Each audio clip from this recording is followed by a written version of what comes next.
Bismillahirrahmanirrahim.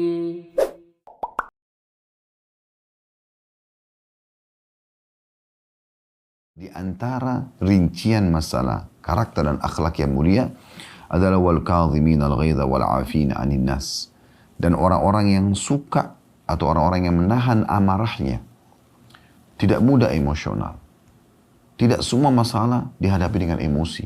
Dan subhanallah, ini permasalahan yang paling berat bagi manusia di saat mereka membiasakan diri untuk emosi. Ini permasalahan berat sekali. Karena dia akan selalu emosi dalam setiap keadaan. Bahkan bukan cuma sekedar emosi dengan manusia yang ada di sekitarnya, benda-benda di sekitarnya, bahkan pada dirinya sendiri. Ada banyak orang yang terus memupuk emosi ini dan tidak bisa menahan amarah, dia bahkan kadang-kadang memukul dirinya sendiri. Ya, hanya karena emosi atau mencaci dirinya sendiri, hanya karena misalnya kesalahan dia. Ya. Mungkin dia akan marah dengan benda-benda di sekitarnya, mungkin pintu tertutup karena ada angin, maka dia marah dengan pintu dan angin. Mungkin istrinya sedikit berbuat kesalahan atau keduluan, atau lupa, atau suaminya, atau anaknya, atau orang tuanya, atau teman-temannya, atau lingkungannya, atau pegawainya. Maka sudah cukup untuk membuat dia meluap-luap dengan emosi. Dan subhanallah, emosi tidak akan mendatangkan manfaat apapun. Karena semua ide buyar, ya.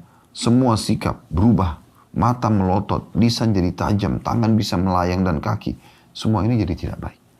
Makanya Allah subhanahu wa ta'ala menyebutkan salah satu bagian daripada karakter atau akhlak yang mulia adalah wal kadhimin al ghaidh. Orang yang bisa mengontrol emosinya. Orang yang bisa tenang dalam menghadapi sebuah permasalahan supaya idenya tidak buyar dan dia juga bisa terlihat bijaksana. Kalau Anda melihat ada dua orang di pinggir jalan misalnya, yang satu benar, yang satu salah. Yang salah lagi dimarahin, yang benar lagi memarah-marahin atau mencaci maki. Kalau Anda tidak tahu permasalahannya, Anda pasti akan menilai orang yang marah-marah itu keliru. Padahal sebenarnya mungkin dia benar. Jadi subhanallah, emosi itu akan membuat penilaian pun jadi jelek kepada kita. Ya.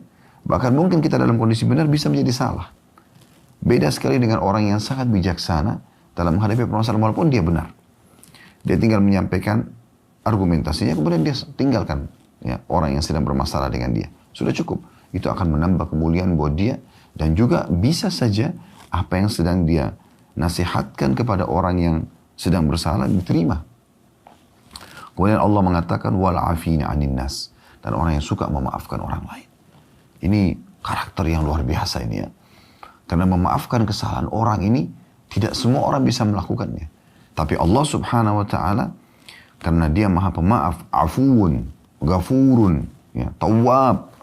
Allah itu zat yang maha pengampun, pemaaf, suka berulang-ulang menerima permohonan maaf hambanya. Maka dia ingin hamba-hambanya, wali-walinya pun seperti itu. Sesakit apapun hati kita, mudah kita untuk memaafkan.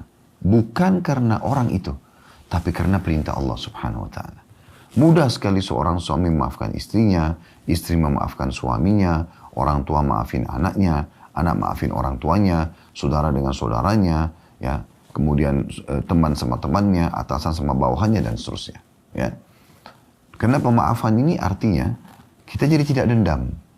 Dan kita memberikan kesempatan dia untuk memperbaiki kesalahannya. Berapa banyak maaf yang diberikan membuat sebab hidayah, sebab petunjuk. Orang jadi mengetahui kesalahannya lalu dia perbaikin.